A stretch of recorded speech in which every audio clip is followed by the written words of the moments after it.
Here it comes. Get ready.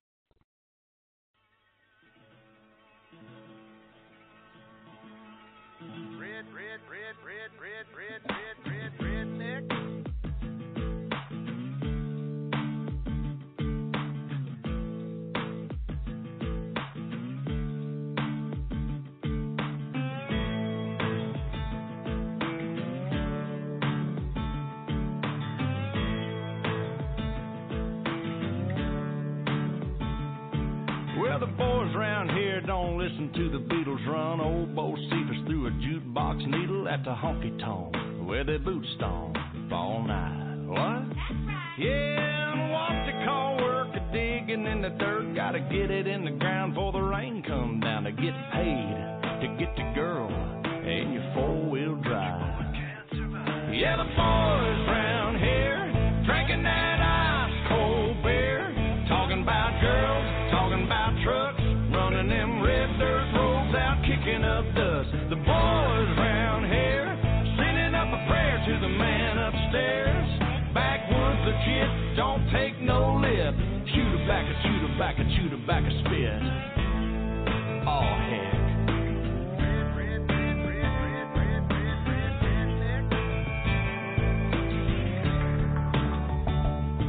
Well, the boys around here, they're keeping it country.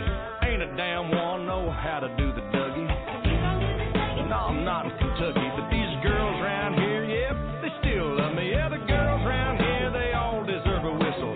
Shaking that sugar sweet as Dixie Crystal. They like that yawling southern drawl and just can't help it 'cause they just keep falling for the boys around here, drinking that ice-cold beer, talking about girls, talking about trucks, running them red dirt roads out, kicking up dust. The boys around here sending up a prayer to the man upstairs.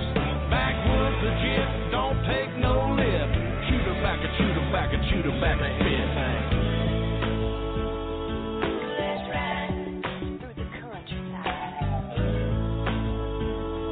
Let's ride down to the riverside. Hey now, girl, hop inside. It's me and you gonna take a little ride to the river. Let's ride. That's right. Lay a blanket on the ground. Kissing in the crickets is the only sound. We out of town. Let's ride. Have you ever got down with a do you wanna get down with a girl, you gotta get down with the boys round here, drinking that ice-cold beer, talking about girls, talking about trucks, running them red dirt roads out, kicking up dust. The boys round here, sending up a prayer to the man upstairs. Backwoods legit, don't take no lip. Shoot her back, a shoot her back, a shoot her back. I'm one of them boys round here, drinking that ice-cold beer, talking about girls, talking about trucks, running them red dirt roads out, kicking up dust. The boys round here, sending up a prayer to the man upstairs. Backwoods legit, don't take no lip. Chew tobacco, chew tobacco, chew tobacco, spit. Today is May 27th, 2016. Welcome to the WINGIT call. Today is going to be really special.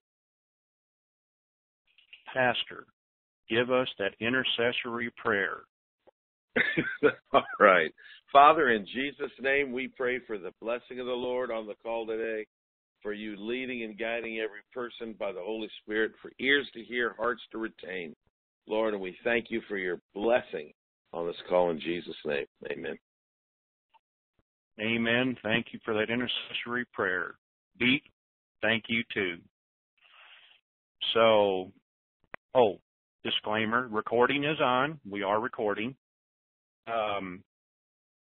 We're not attorneys. We're not financial advisors. We're not CPAs. This is not any legal advice at all. You need to do your own research. We're not held responsible for anything you take as legal advice because we're not giving any legal advice. And for the rest of the disclaimer, please go to the wingitcall.com, click on the disclaimer tab, and that will give you the rest of the disclaimers. So for all of you, let me check here. Call is maxed out. We've got 3,100 people on the web. Thank you. Want to thank everybody for showing up today. Got a lot of things to talk about. Got a little housekeeping to do. Hey, Chair, it's Iko. Yes, sir. Go ahead. Before you get into that, I'm still trying to struggle into my old fire suit here from my drag racing days. Just give me like a minute to finish zipping up. Well, make sure you get the flap closed, and please pull on the helmet. I don't want you receiving any flash burns. Yeah, me neither. Okay. Thank you, sir. So just a little housekeeping here. I'm going to start this off by saying I've always told the truth. I've never deceived anybody, and that's not my intention, and that's why I'm here. What I won't do, unless I inadvertently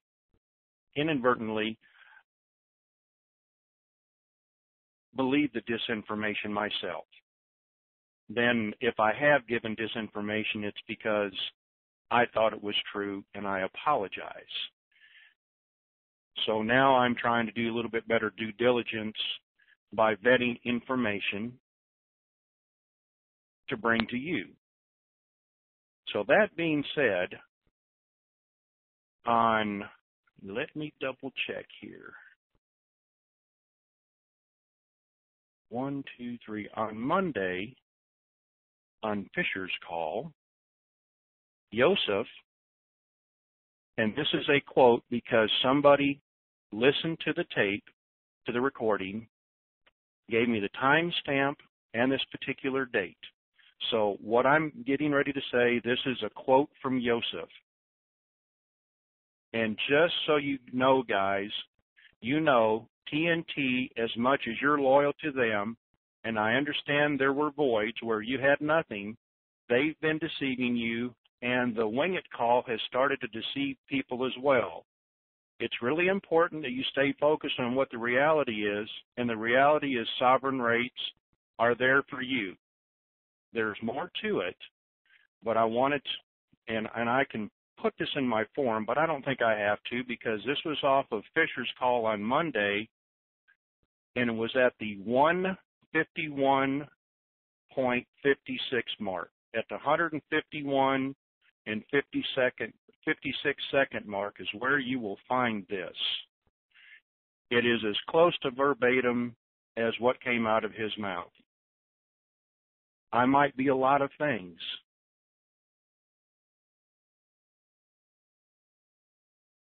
Just a minute.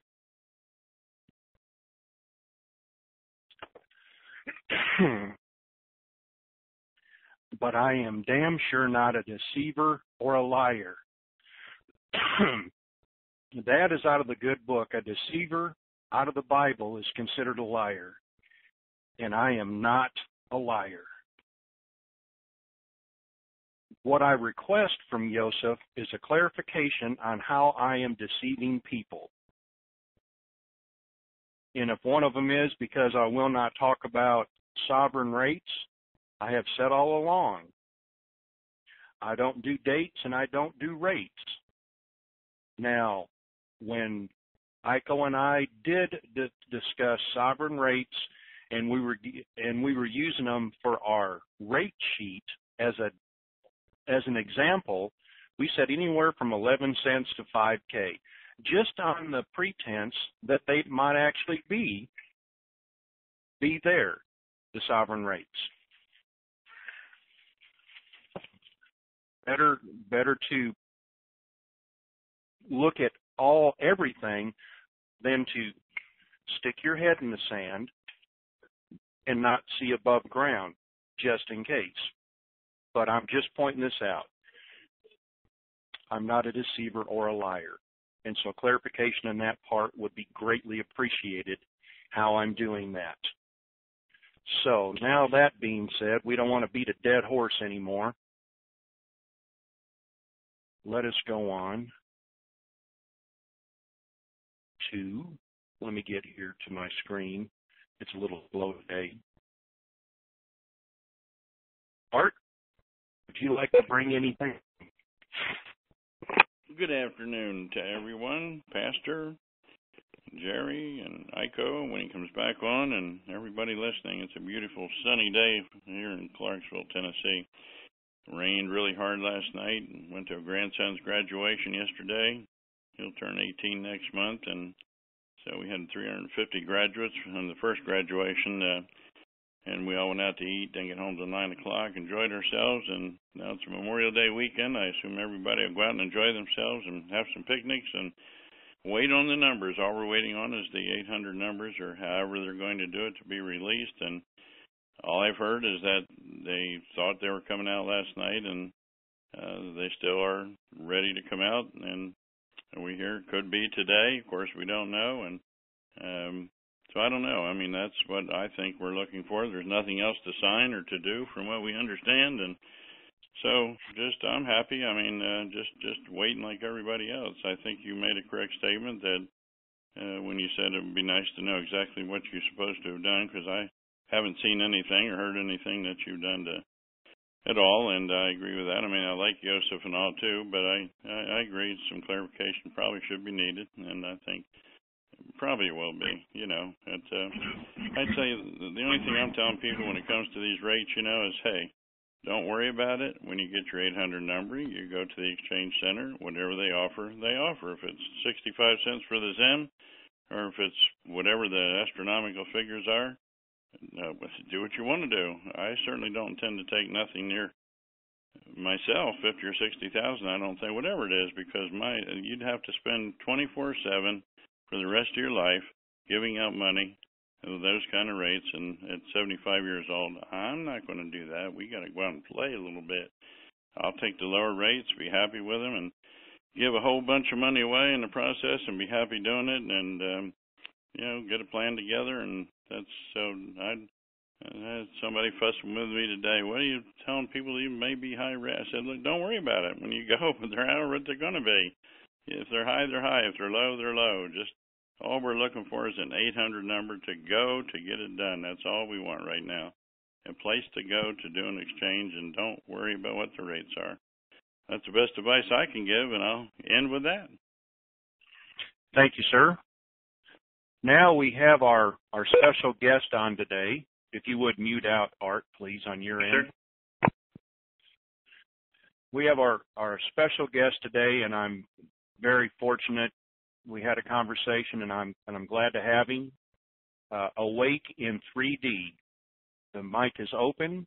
All you have to do is unmute from your end. Welcome to the WINGIT call. Thank you very much. Am I coming in 5 by 5?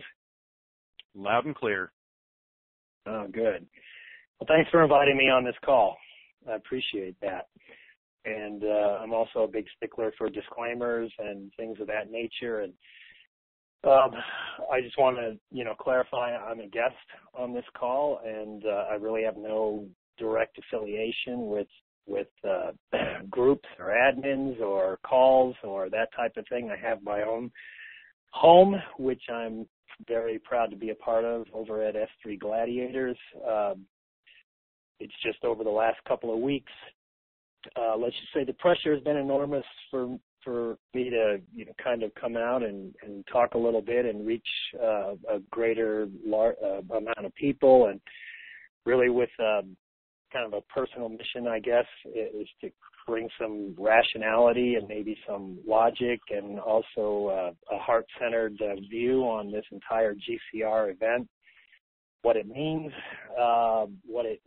for the globe, what it means for humanity, and what it means for each of us that are very blessed and fortunate to be participating in this historical event at whatever level we are. If we're just simply holding a few notes, or if we have a few more than that, or if we're involved in private groups and those types of things. So just want to be clear on that, and I'm happy and honored to be a guest here and to share what I know and the knowledge I have and my speculations on the areas where, the dots trying to be connected go into a gray area. And I think there's quite a bit of gray area when it comes down to the exchange process and that type of thing. And I'm a stickler for terms, terminology, words, context, and all the types of vernacular that are being thrown around in our land, if you will. I like to say GCR land. And hopefully, some of the things, my perspective or the information I have and my background in all of this can help. If it only helps a few people, then I consider my mission to be accomplished, because that's really all I'm here for. I have a day job and I do a lot of other things, and so I just been fortunate enough to make some great connections in the many years I've been in this. Confidences I have that I protect vehemently. I never break confidence with anyone. If I did, I would evaporate my connections and my role in this very quickly. So thanks again. So where should we start? I'm always a little bit clueless as to where exactly to start in what we want to talk about. What would you suggest, Jerry? I'm going to tell people to star two to raise your hands, because today is Q&A day for the about the next 45 minutes.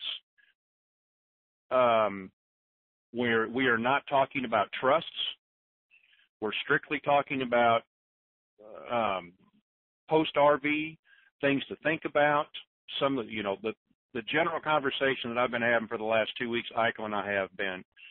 So this is your day to ask somebody new some questions and to hear their viewpoint of what they think is going on. So I'm going to rattle for a little bit more and let people do star two to raise their hands, and then we're going to go on. Maybe we can start with a little update on where we are right now, huh? Absolutely. Give us an update. All right. I was on a call a couple of days ago, and I did my own call with my Gladiator family group about a week ago. A lot has happened over this past week and past 48 hours. I like to use analogy and metaphor. Around Tuesday, I believe it was Tuesday and Wednesday, we GCR land entered a place that we've never been before in terms of the mechanical process that's going to bring us our exchange opportunity. I like it, as I said last night, I like to think we've been walking down a long, long hallway, some of us for many years, some of us for not that long.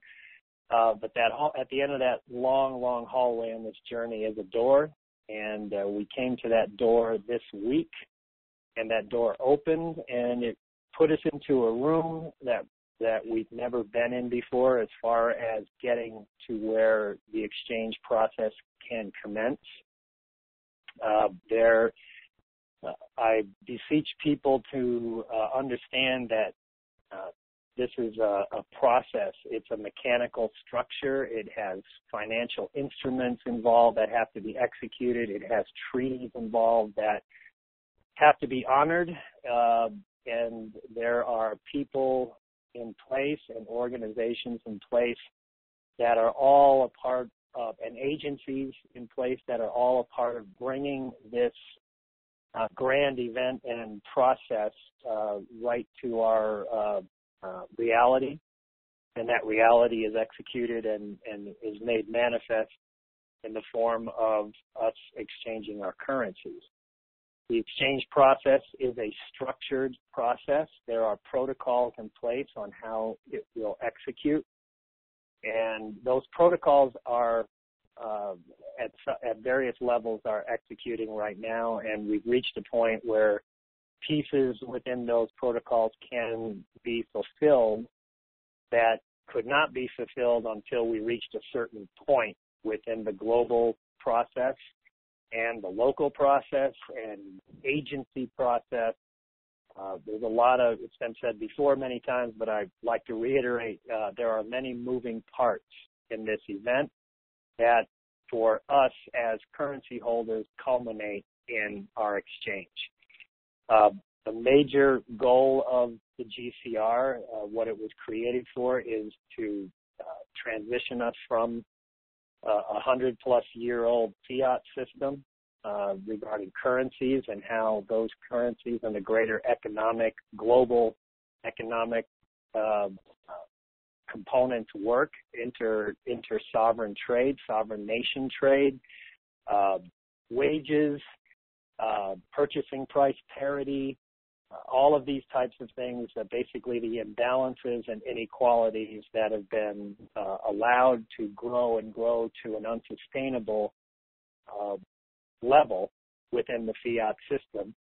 And for most people that follow economic events and all that, it's so obvious to see that we're on the last legs of the fiat system before it collapses in under its own debt weight.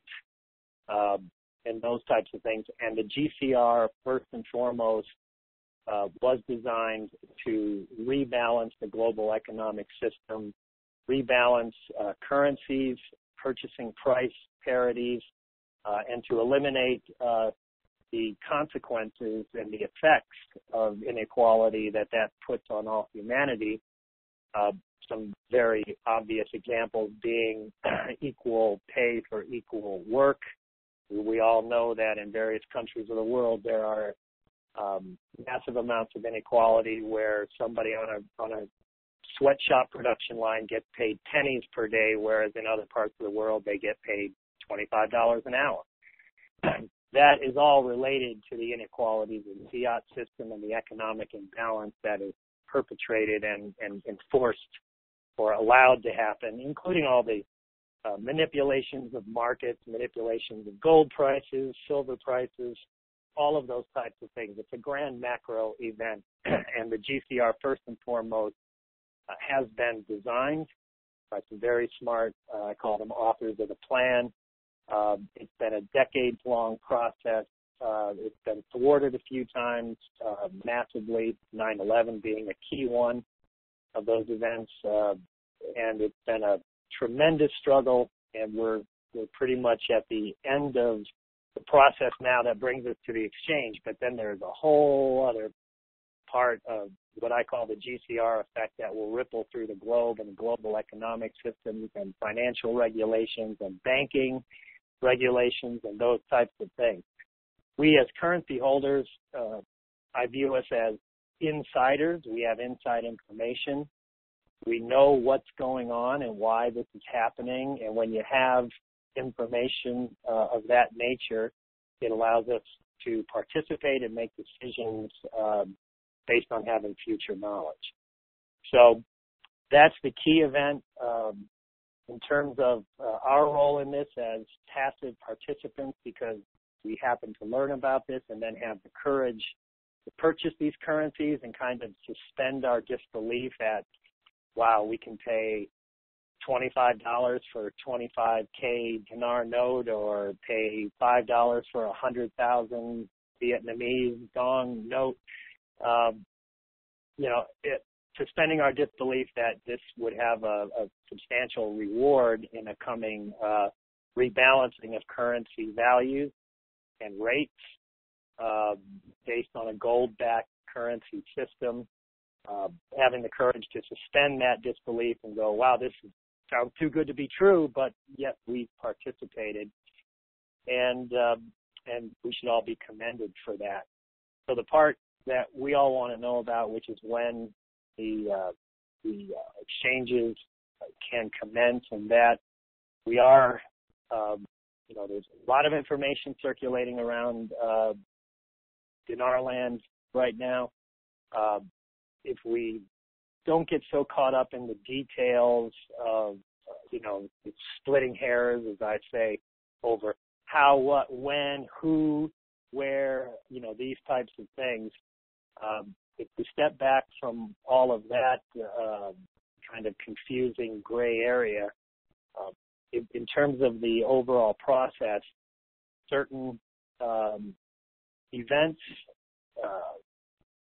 contractual agreements, treaties, transportation of precious metals, receiving of precious metals and securing those globally, and now the treaties and agreements behind those and the protocol steps that inject those gold-backed currencies into the current fiat system, which has effects on the global and local banking infrastructure, and that we've made some major successes this week. And so, in summary, we are where we've never been before. As you've mentioned, Jerry, anyone that knows me and been interacting with me for years, I don't do dates for rates. I understand that this is a process, and you get to a certain point, and that allows other steps within the process to then execute, and then those things happen, and then we get to another set of steps that can execute at that point. So it's really a step-by-step, multi-tiered, multi-environment, multi-component system that is executing, and we've had some major progress. It's looking, if I had to, I like to deal in windows of opportunity, given the information I have and understanding that there is no specific set date that, the 800 numbers or the emails or, the nitty-gritty of the process that allows us to make an appointment wherever we are within the process, right? There are different levels of private exchanges and various other aspects to the structure. But all of those, in order to begin in earnest, there are certain things that have to be accomplished and completed before the beginning of those protocols happen, where we see the private side begin to execute in earnest regarding redemptions, currency redemptions, currency exchanges, currency swaps, bond holder, bond box holder for the historical bonds being redeemed, whether you're a part of a platform or whether you're part of the clearinghouse process that allow these bonds to be repatriated and reconciled back home where they originated. So many of that, most of that, and a lot of that has been accomplished, and the place where we are right now, I truly believe, and this is my belief because I don't have definitive facts on, yes, this part is here, and by tomorrow or within 24 hours, this part will execute and we start. But we are clearly at a point now, from the information I have, and that's been entrusted to me to relay in some parts without revealing, confidential components within this process, that we truly can expect the private side of this exchange process, I'll just use exchange as a global bucket term for this, to begin very shortly. I wouldn't be surprised if something begins to execute in the next few hours, although if it does not, I won't be disappointed because I know we're getting to a point very quickly where this is going to begin. This weekend looks extremely promising. It happens to be a 3-day holiday weekend, and it's been long rumored in dinar land and stated that an ideal time would be a 3-day weekend where banking organizations and institutions and the massive logistical process and administrative process that has to be brought to preparation, very quickly to allow this to start, or to be prepared for this to start for us. We're getting to that point pretty quickly. A 3-day weekend is an ideal scenario. It's not like this 3-day weekend was set on some calendar by, mystical, magical means. It's just that where the process is and what's been allowed and able to be accomplished within the process of the exchanges have culminated to this week. And so an ideal time now that we're at a 3-day holiday weekend would be ideal to allow certain things to go on within the banking network systems, computer systems, whether you want to call that installing, rate calculators based on forward rate agreements and future gold-backed currency to another gold-backed currency ratio, all of those things coming online. This would be an ideal weekend for that to happen, and we just happen to come to this place where we're there. So I would not be surprised at all if we see this, if we see a lot of action coming to fruition over the next 3 to 5 days. Cool. Let's take colors. All right. So, Port St. Lucie, Florida, 772. One question. Port St. Lucie. Hello, Captain. Yes, ma'am. Hello. Hi, how you doing? I really don't have a question. My questions have been answered. Thank you again for what you do and for keeping us informed. And God bless you. All right, that was easy. Houston, hear me now, 281. Yes. Hello? Go ahead. Hello? One question, please. Yes, can you hear? Yes, can you hear me? Yes. Hi, how you doing? My name is David. I'm in Houston, Texas, Space City. Question. Once I do my exchange, my mask account will be held in Wells Fargo as well.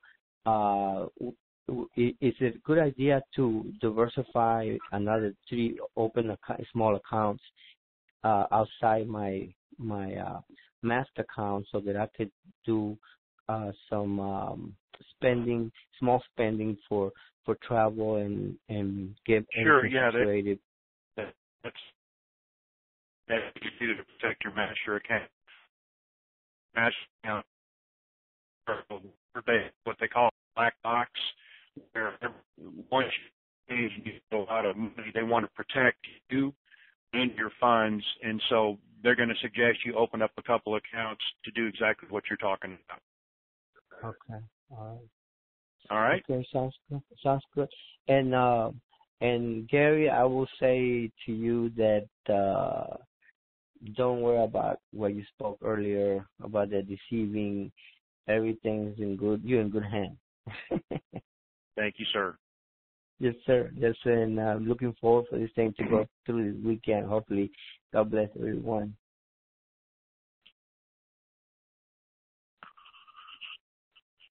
Thank you. You're welcome. Hopefully I'm not out now. I had to cycle my Bluetooth. Lafayette, Louisiana, 337. Come on down. Yes, sir. How about this scenario? And this is what I understand is going to happen with the ZIM. We're going to deposit our currency. The banks are going to give us a certain rate on the ZIM. They're going to keep 75% of the money that they, convert into. They're going to give us 25%, and they're going to give us an interest rate on the ZIM of a certain percentage, and quarterly, and we'll never see the principal of the ZIM brought back to us. Is that correct? No, that's not correct. No, I would disagree with that. Yeah. So there are certain protocols in place, and if we step back and take a rational look at this, whatever the number of currency holders that are out there, when the larger part of the exchange process begins, which will involve certainly hundreds and hundreds of thousands of people, potentially millions, but, I'm not here to debate how many currency holders are out there, but it's a lot of people. And if we just take a realistic view on, Joe Public walking in and making an exchange with potentially substantial amounts of proceeds in the transaction, I think we should be realistic in expecting that we're not just going to be handed, millions or tens of millions or hundreds of millions of dollars in the exchange without a little protocol going through as to identify who you are in terms of looking at potential criminal background activity. Have you been involved in money laundering? Have you been previously involved in drug trafficking, involved with, illicit activities of that nature, criminal organizations? I mean, it's pretty realistic just to expect that. There's going to be a process where, depending on amounts and that type of thing, there may be a background check. There will be a background check.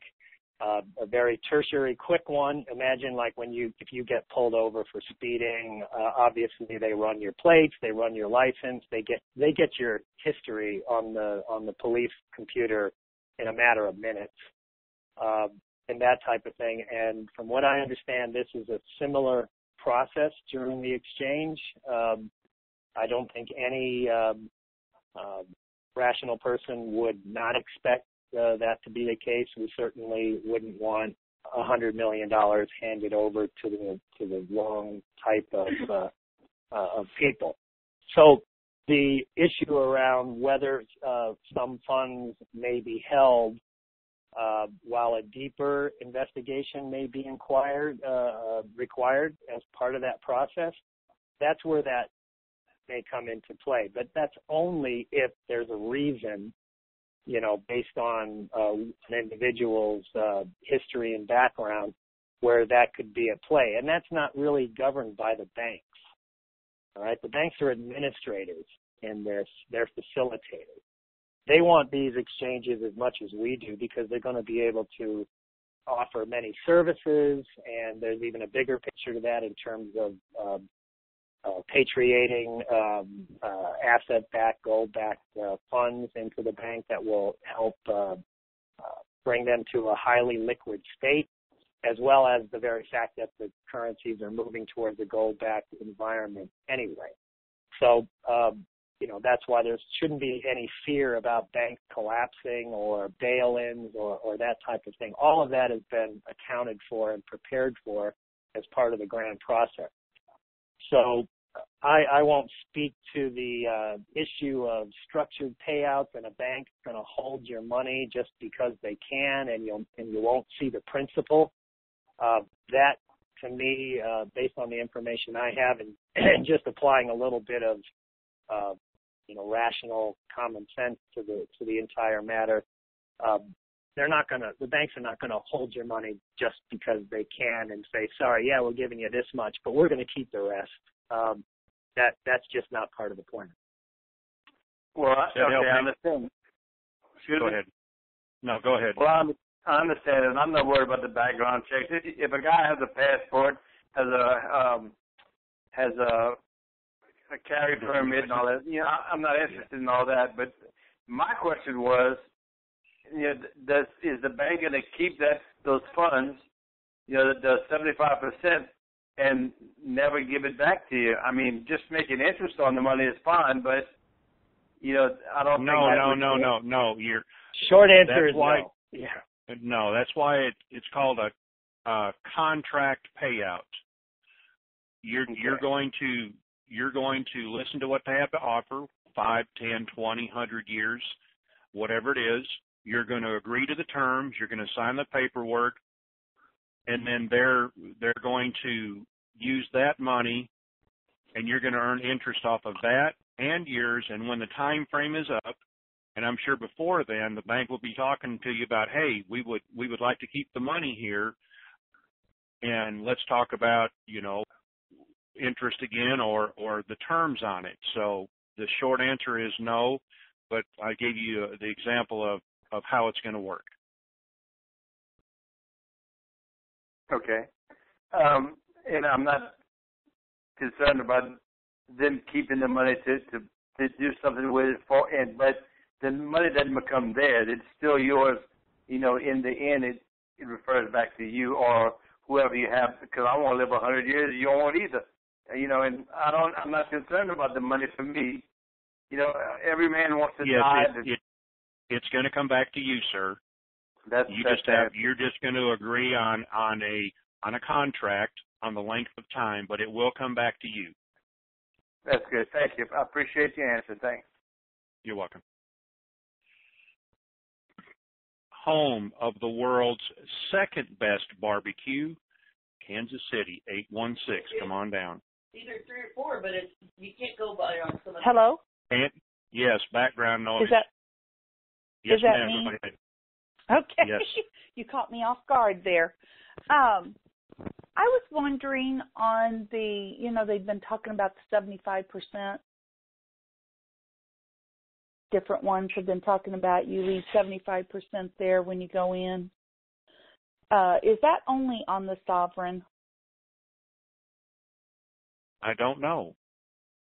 I don't think Awake knows well, either. They was talking about that because they take it and they invest it and all that stuff. But correct. They was saying, some of them was saying you take 25% with you, and the other 75% is invested to where you can draw an income off of it. Well, you're going to get interest off of it. You're going to get interest off of what the bank holds out to. Yeah. So you're getting some both sides. But is that? I was just wondering if that was only on the sovereign rate because we're trying to decide how we want to do ours. Exactly. Now, remember when I said remain flexible in your plans? Listen to what they have to offer. Right. There you go. Right. And we won't know till we get there. Okay. All right. And I don't know who's been on you, but you're doing a good job. Thank you, ma'am. Appreciate everything. Bye.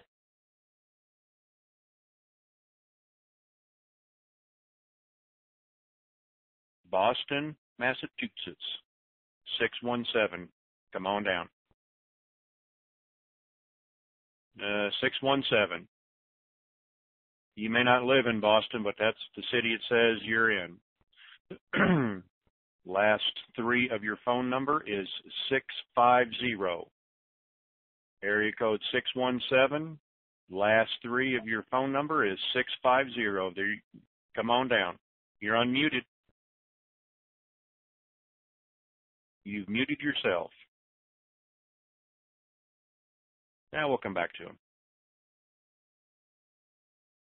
Weatherford, Texas, 817. Come on down. Yes, Gary. I had a question for y'all. If after the exchange I put the money that they are going to allow me to put for me into an non-interest bearing account until I can get my professionals together and get everything set up, is that still hold? I was thinking about doing that. Like I said, we're not advisors here, but I was thinking about doing that. And then once everything is set up, put it in the account that I want, the type of account. Okay. Okay, so that's still open to us. Yes. Okay. All right. Thank you very much.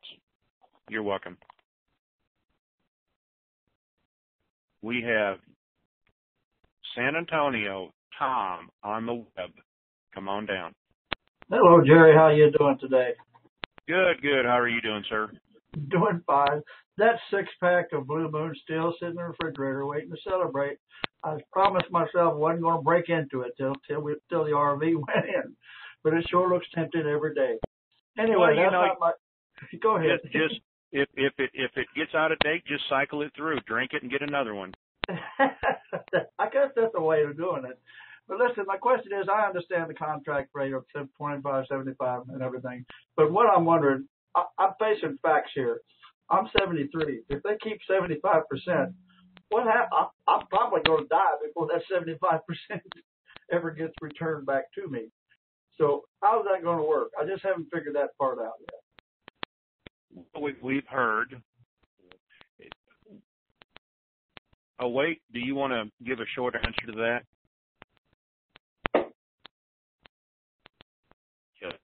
Sorry, I had myself muted for a minute there while I did some stuff.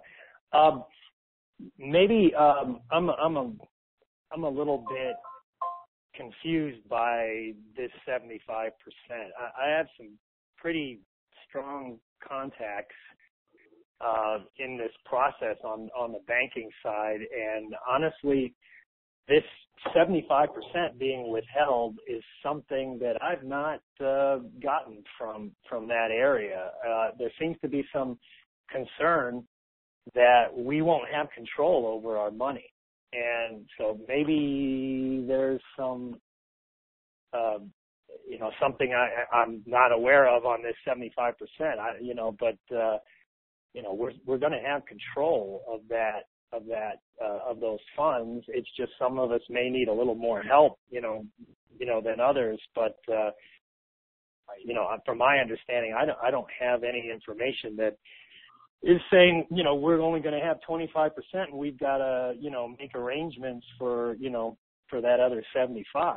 I know what I'm going to do with mine, and I have full access to it and those types of things, and to manage it as I see fit.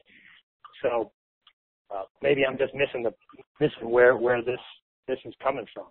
Well, see, I was saying earlier, I'm 73, and I don't mind. I understand contract rates, me getting 25, and them taking the 75% for humanitarian process, and we'll get interest off of that. I understand that. Now, no matter what, I've got quite a bit of currency there, but no matter what happens, I probably won't live long enough to get, what happens to that interest after I die?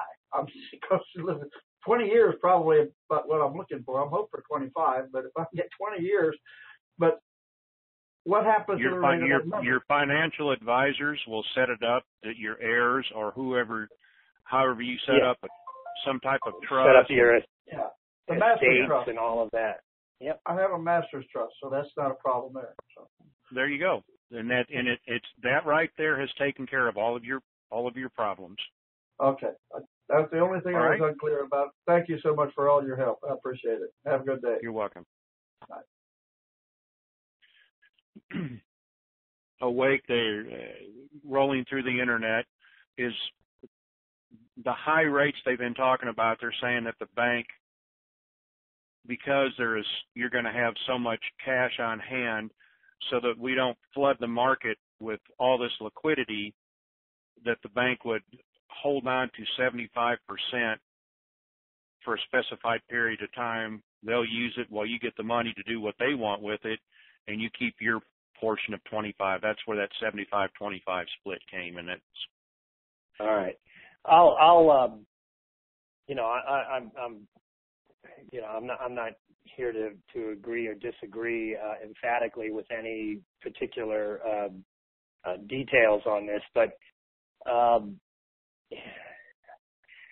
going to have to say that the holding 75, that I guess maybe these phenomenal amounts of money may be becoming extracted from if we believe that there's going to be what I call these fantasy rates out there. Now, sovereign rates are absolutely real, although the sovereign rate term that is used in the vernacular really just means one thing and one thing only, that it's connected directly with the sovereign nations, meaning the treasuries of those nations, like our U.S. Treasury, that there's involvement at that level. in a sovereign environment, and those rates are higher, right, than say you would call the base rate or the effective street rate, the interbank rate, if you will. So, but again, the information that I have is certainly the banks are going to want to provide services, management services, and all of that. That's part of their role in all of this. And many people clearly have never had to manage or consider these types of amounts. But from my understanding is you're not going to be locked in to any particular equation or formula for what you have access to or not. So could I be mistaken in that, or could the information I have not be totally clear? Sure.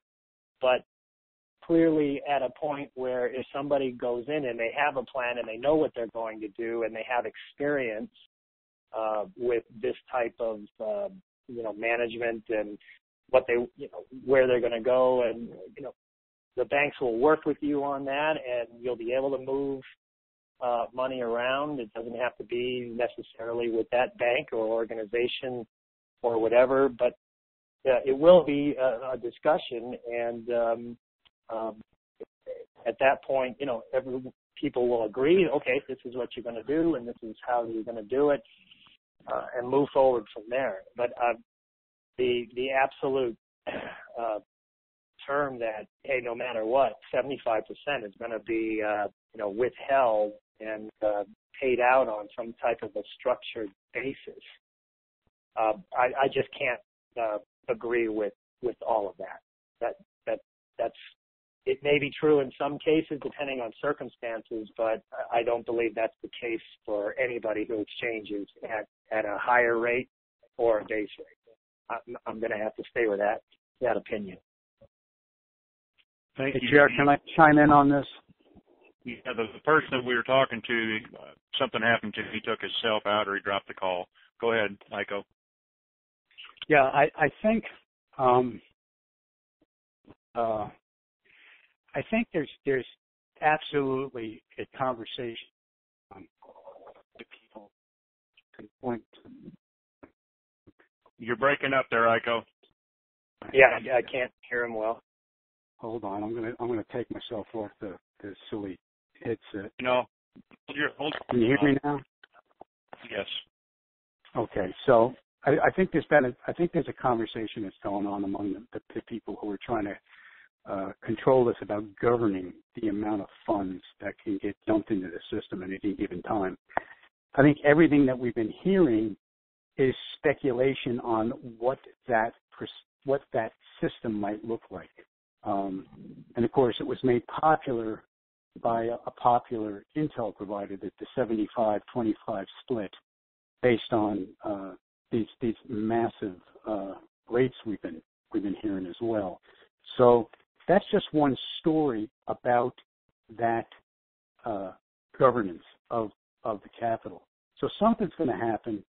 We're not going to know until we get in there. It is, I believe, going to be, as you said, based on who we are and the impression we give at that meeting as to what our deal, quote unquote, is going to be. And for all we know, that deal may not be decided right there in that room. We may be, that may be a pre-screening process. They just want to get our funds into the bank, and then we can discuss, we can further negotiate what our own personal needs are. Because there's too many factors. It's how much money did you net, what your business level skills are, what your philanthropic goals are. There's a lot of things that I don't see how they can make a decision like that in a 45 or 1 hour meeting. So yeah, I would agree with that approach, Heiko. I know for a fact that within my circle. Yeah, we a lot of us are former executives and things of that nature, but we have plans laid out. I'm personally going into the new energy technologies. That's my background. A lot of technology area. I know I've developed spreadsheets, business plans. I know exactly where those funds are going to go, how they're going to be placed, how manufacturing, distribution, global dealers and networks and resellers, those types of things. And I, with the banking sources that I deal with, who cannot admit that there's going to be a GCR, but yet still will work with you as if it's going to happen, which I always find amusing. They're all part of that, and they want to make that happen, and they'll be facilitators. So I fully believe, first step is let the thing come to you. You're going to do your exchange, and then how you set up the management and structure and the usage of those funds is all open to discussion. And the key thing to remember is the people involved, whether it's the banks or your own people or whatever, they're there to help make your goals real. And I think to say that, no, it doesn't matter what you're doing, 75% is staying here, I just cannot, I can't go to that, right? I mean, it's not from what I know, right? But we'll know when we know. I've got a question for you, Wake. Can you explain how the petrodollar is driving the GCI process and how it is?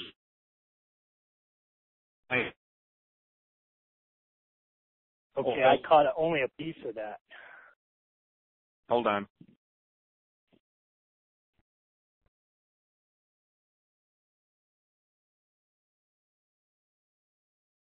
Is that better? I heard petrodollar and not much more than that. Then let me try this.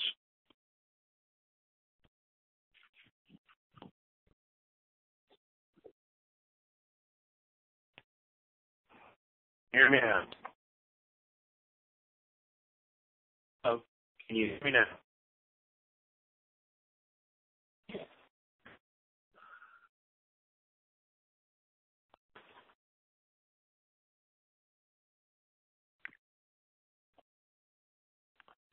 I love technical problems. Hey,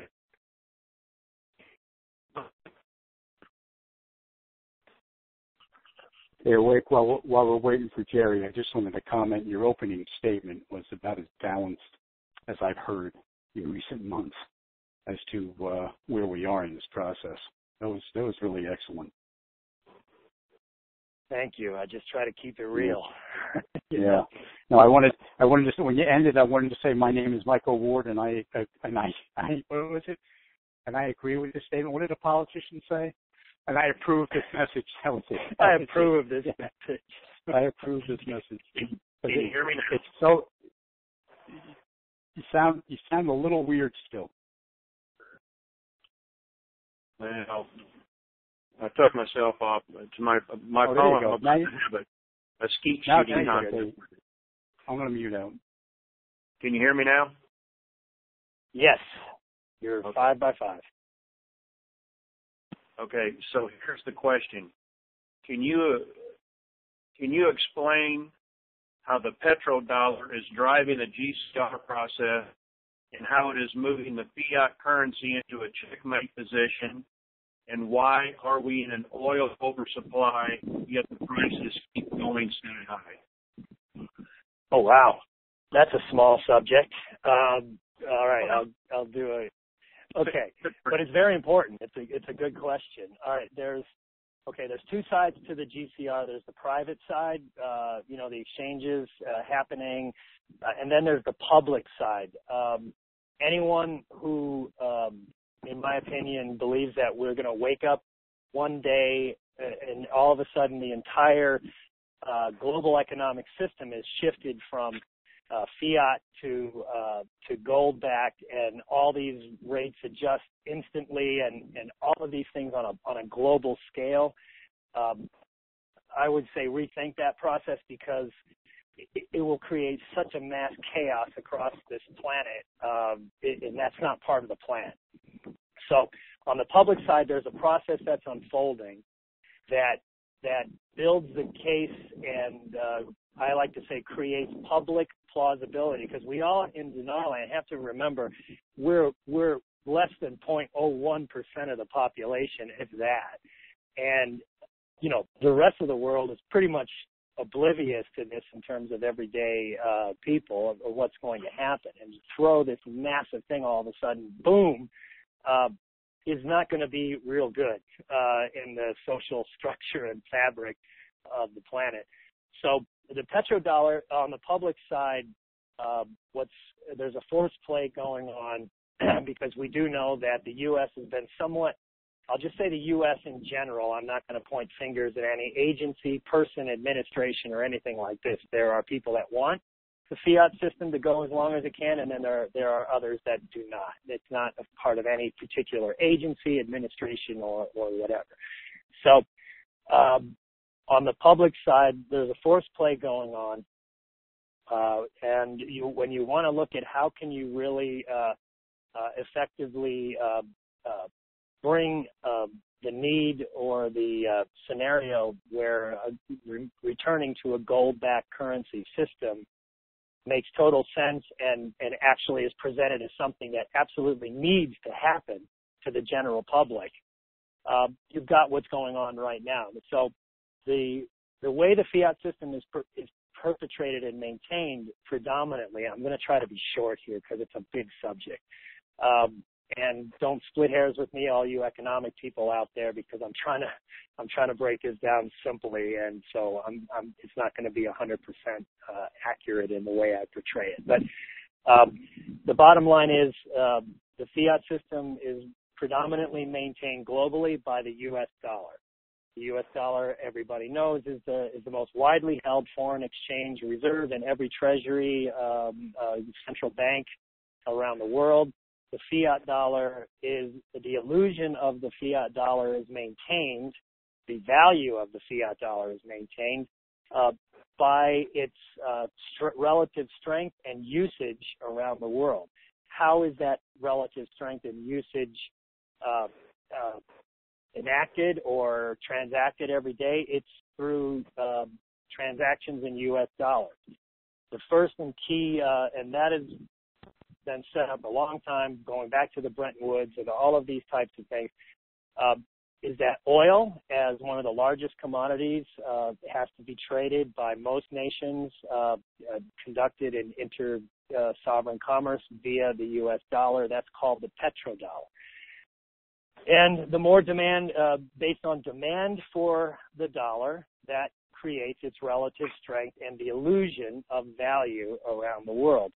So if you really wanted to force a change on the planet in the economic structure and particularly the currency system, you've got to weaken the key stronghold or legs of the fiat system itself, and that means you've got to attack the U.S. dollar in terms of how it, we can get into how the U.S. exports its debt and all of these things because of these mechanisms, but the bottom line is the longer that the majority of oil transactions and even gold transactions and other commodity transactions such as cotton and sugar and things of this nature have to be transacted in dollars, it maintains and props up the usage of the dollar and the relative strength.